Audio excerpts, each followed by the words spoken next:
வணக்கம். Live Chennai dot com viewers. சென்னையில் இரண்டாம் கட்ட மெட்ரோ திட்டத்தில் சோழிங்கநல்லூர் மெட்ரோ ரயில் நிலையம் முக்கியமான ரயில் நிலையமாக பார்க்கப்படுகிறது. அந்த மெட்ரோ ரயில் நிலையத்தின் சிறப்புகளை பற்றி இந்த செய்தி தொகுப்பில் விரிவாக பார்ப்போம்.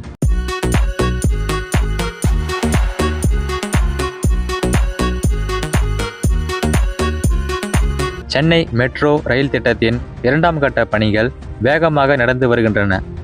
இதில் சோழிங்கநல்லூரில் ஒரு பிரம்மாண்டமான உயர்மட்ட மெட்ரோ ரயில் நிலையம் அமைய இருக்கிறது. இந்த நிலையம் 2 ஆண்டுகளில், அதாவது 2027ஆம் ஆண்டுக்குள் தயாராகிவிடும் என்று எதிர்பார்க்கப்படுகிறது. இந்த ரயில் நிலையம் ஐடி வழித்தடத்தில் உள்ள மக்களின் தினசரி பயண சிரமங்களை குறைக்கும்.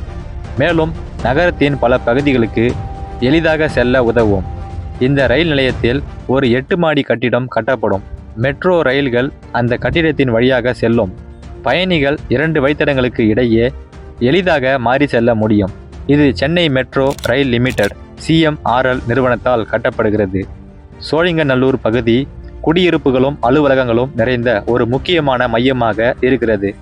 இந்த பகுதியில் வசிப்பவர்களுக்கும் வேலை செய்பவர்களுக்கும் இந்த மெட்ரோ நிலையம் ஒரு பெரிய வரப்பிரசாதமாக இருக்கும்.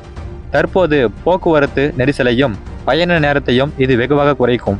இந்த மெட்ரோ நிலையத்தின் நுழைவாயிலுக்கு அருகில் ஒரு 8 மாடி கட்டிடம் கட்டப்படும். இந்த கட்டிடமும் மெட்ரோ நிலையமும் ஒரு இணைப்பு பாதை மூலம் இணைக்கப்படும். இது பயணிகளுக்கு மிகவும் வசதியாக இருக்கும். வழித்தடம் 5 ரயில்கள் மாதவரத்திலிருந்து சோழிங்கநல்லூர் வரை செல்லும். வழித்தடம் 3 ரயில்கள் மாதவரத்திலிருந்து சிப்காட் வரை செல்லும். இந்த ரயில்கள் கீழ்த்தளத்தில் செல்லும். வழித்தடம் 5ஆம் தளத்தில் நீங்கள் ரயிலில் ஏறினால் அந்த ரயில் ஒரு சிறிய வளைவிலான பாதையில் செல்லும். பின்னர் 8 மாடி கட்டிடத்தின் 5வது தளத்தின் வழியாக சென்று வழித்தடம் 3ஆம் தளத்திற்கு வரும். இது பயணிகளுக்கு ஒரு புதிய அனுபவமாக இருக்கும். Chennai metro rail limited CMRL நிறுவனத்தின் திட்ட இயக்குனர் T. அர்ச்சுனன் இதை பற்றி பேசினார். அவர் கூறியதாவது, நிலைய கட்டுமானத்துடன் ஒரு மேம்பாலமும் கட்டப்படும் என்று கூறினார். இது போக்குவரத்து நெரிசலை குறைக்கும். மேலும் பயணிகளின் பாதுகாப்பையும் உறுதி செய்யும். இந்த நிலையத்தின் வடிவமைப்பானது முதல் தளத்தில் ஒரு பிளாசா இருக்கும். இது திறந்தவெளி இடமாக இருக்கும். 2வது தளத்தில் மேம்பாலம் வரும். வழித்தடம் 3இன் நடைமேடை இருக்கும். 4வது தளத்தில் வழித்தடம் 5இன் நடைமேடை இருக்கும். இந்த நிலையம் மேலிருந்து பார்க்கும்போது ஒரு பிளஸ் போல தோன்றும்.